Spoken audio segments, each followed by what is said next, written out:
میری شادی کو 6 مہینے ہوئے، حضرت عثمان نے جذبات میں آ کے کہہ دیا اللہ برکت دے۔ ارے برکت دے؟ پہلے سنیے تو کیا ہوا؟ کیا ہوا کہ شادی کے 6 مہینے کے بعد میری بیوی نے بچہ پیدا کر دیا۔ کیا 6 مہینے کے بعد بچہ پیدا ہوتا ہے؟ حضرت عثمان کو مسئلہ معلوم نہیں تھا۔ حضرت عثمان غنی نے کہہ دیا نہیں، 6 مہینے کے بعد بچہ نہیں، تمہاری عورت زانی اور بدچلن ہے، غلط ہے۔ تو اس نے کہا یہی تو میں پوچھنے آیا ہوں، اس بچے کو میں اپنا بچہ مانوں؟ کہ نہیں، وہ بچہ تمہارا نہیں ہے۔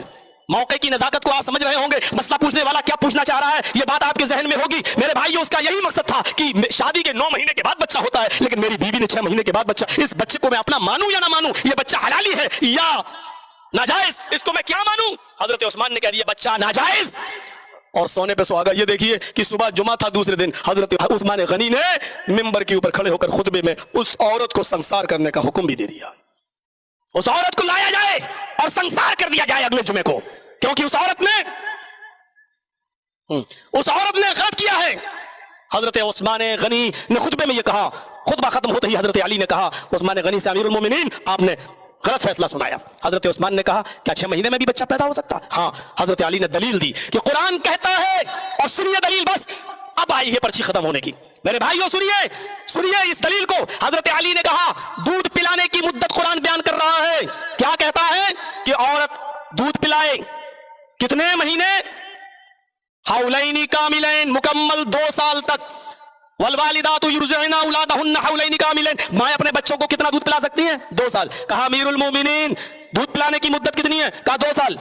کہا قرآن میں دوسری جگہ آیا وفصالہ فی عامین، عورتیں اپنے بچوں کا دودھ چھڑائیں 2 سال میں۔ حضرت عثمان نے کہا بات تو ایک ہی ہے، چاہے چھڑائیں یا پلائیں، یعنی 2 سال سے زیادہ نہیں پلا سکتی، 2 سال سے پہلے چھڑا سکتی ہیں لیکن 2 سال سے زیادہ نہیں پلا سکتی۔ حضرت علی نے کہا یہی تو پوچھ رہا ہوں کہ 2 سال میں کتنے مہینے ہوتے ہیں؟ کہا 24۔ کہا 24 مہینے دودھ پلانے کے ہوئے؟ کہا ہاں۔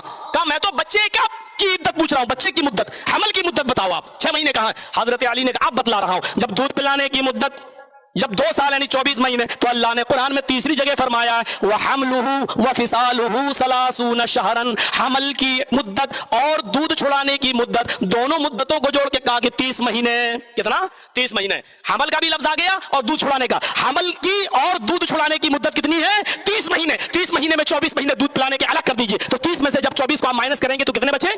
6۔ فرمایا یہ حمل کی اقل مدت ہے، قرآن نے پیش کیا۔ حضرت عثمان دوبارہ منبر پہ کھڑے ہوئے اور کیا کہتے ہیں؟ اگر آج علی نہ ہوتے تو عثمان قاتل ہو جاتا، آج علی نہ ہوتے تو عثمان ایک عورت کے قتل کا، ایک عورت کے خون کا ذمہ دار ہو جاتا۔ آج علی نے وقت پر آ کر قرآن کی آیت پیش کر کے مجھے قتل کرنے سے اور خون کرنے سے بچا لیا۔ جاؤ، وہ بچہ حلال ہے اور وہ بیوی تمہاری ہے، شادی کے 6 مہینے کے بعد بھی بچہ پیدا ہو سکتا ہے۔ قرآن اور حدیث آ جانے کے بعد جب صحابہ کی نہیں چلی تو مولوی جرجیس، مولوی فلاں کی کیسے چل سکتی ہے؟ اتنی سی بات تھی میرے پیارے ساتھیوں۔ اس دعوت سلف کو آپ یہاں سے یادگار بنا کر نکلیں۔